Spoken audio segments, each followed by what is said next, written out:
I should have yelled too. Why don't we walk this off, sir? Remember when a golf movie about caddies and a vendetta-driven gopher somehow became one of the most quoted comedies of all time? Directed by Harold Ramis and released by Orion Pictures in 1980, Caddyshack follows the chaotic collision of misfits, old money, and questionable groundskeeping at the upscale Bushwood Country Club. Chevy Chase plays the effortlessly cool Ty Webb, Rodney Dangerfield is the loud, zero-respect disruptor Al Chersvik, Ted Knight is the permanently outraged Judge Smales, and Bill Murray is Carl Spackler, the only groundskeeper in cinema history to declare war on wildlife and make it philosophical. What started as a coming-of-age story about teenage caddies turned into a chaotic free-for-all that critics dismissed but audiences never stopped quoting. Today, we're counting down 15 weird facts about Caddyshack.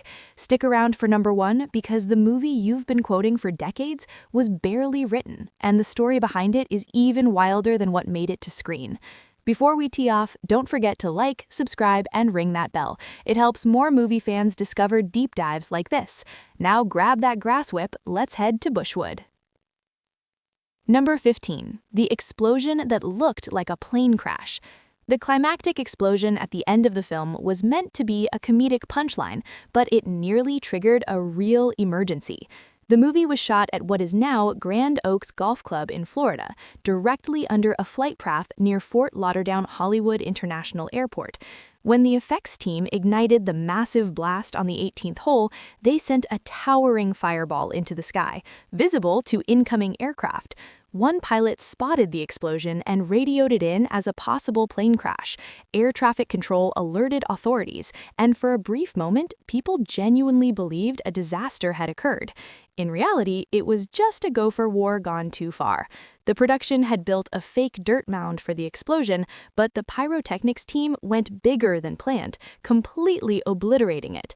Adding to the absurdity, Bill Murray's brother was assigned to watch the skies and warn the director about incoming planes. Only this production could turn that into a job. Number 13. Bill Murray and Chevy Chase had already fought.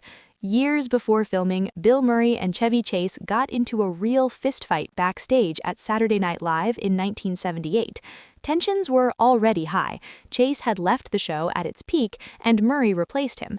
When Chase returned as a guest host, insults escalated quickly. Murray reportedly called him a medium talent, and things turned physical before John Belushi stepped in to separate them. Because of that history, their characters originally had no scenes together, but director Harold Ramis realized you couldn't waste that chemistry, so he created the now famous shack scene where their characters meet.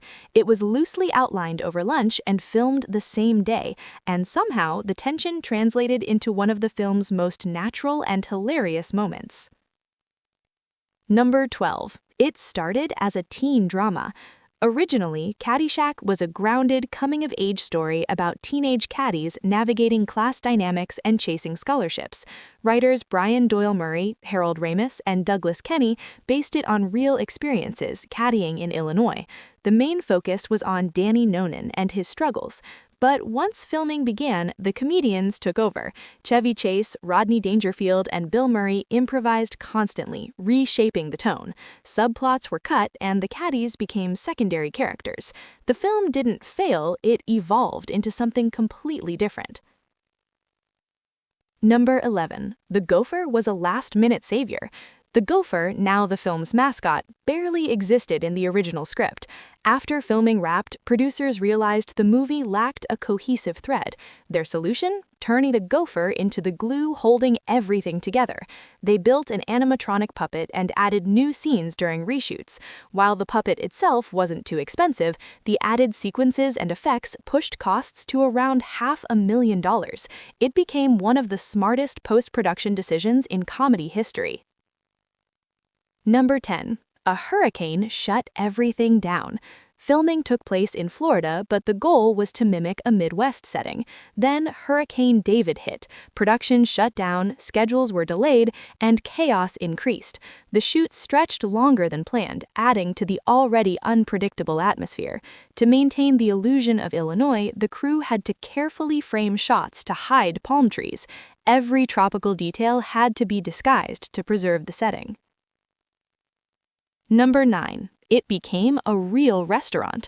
The Murray brothers turned the movie into a real-world experience. In 2001, they opened a Caddyshack-themed restaurant in Florida. All 6 brothers were involved, drawing from their real-life caddying background. The restaurant became a fan destination filled with memorabilia and humor. Even after nearby attractions closed, it remained open, proving the movie's lasting impact. Number 8. Bill Murray shot his role in 6 days. Bill Murray filmed most of his scenes in just 6 days. Originally, his role was small and mostly silent, but once he started improvising, his character exploded in importance. Scenes like the Daly Lama story and Gopher monologues were largely improvised. Bill Murray's performance turned Carl Spackler into one of the film's most iconic characters. Number 7. The studio needed a star. Orion Pictures liked the concept but wanted a bankable star before approving the film. Chevy Chase's recent success made him the key to getting the movie greenlit. Rodney Dangerfield was then cast after Ramis saw him perform. Though new to film acting, his energy brought something completely unique to the movie. Number 6. The Daly Lama speech wasn't originally meant for Bill Murray's character.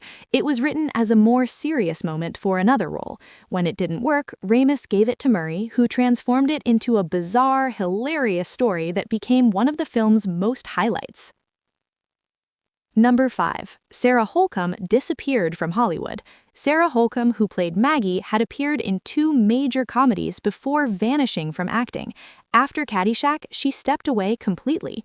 Reports suggest she faced personal struggles and chose a quiet life away from the spotlight, making her disappearance one of the film's more mysterious stories.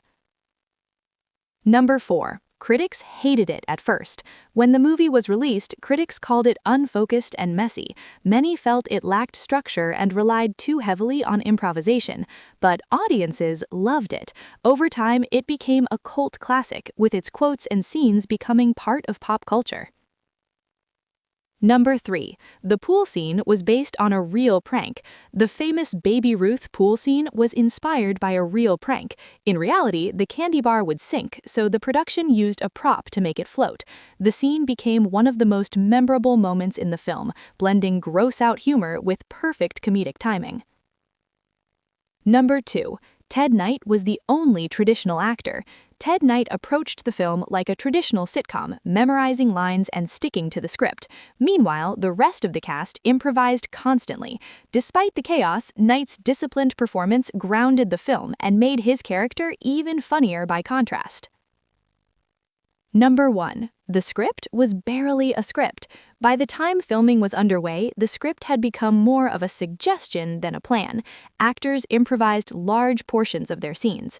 Rodney Dangerfield didn't even understand filming at first. He thought he was supposed to perform like a live audience was present. Once he realized he could improvise, he took over. Bill Murray's scenes often had minimal direction, sometimes just a note saying, "Bill riffs here." Entire sequences were built on improvisation, leading to hours of footage. The first cut reportedly ran over 4 hours before being trimmed down. In the end, 3 writers created the foundation, but 3 comedians rewrote the movie in real time. The result, one of the most quoted comedies in history. And there you have it, 15 wild facts about Caddyshack, a movie that wasn't supposed to work, barely held together during production, and somehow became a legend anyway. Which fact surprised you the most? Drop it in the comments, share it with a friend who still quotes Carl Spackler, and don't forget to like and subscribe. Until next time!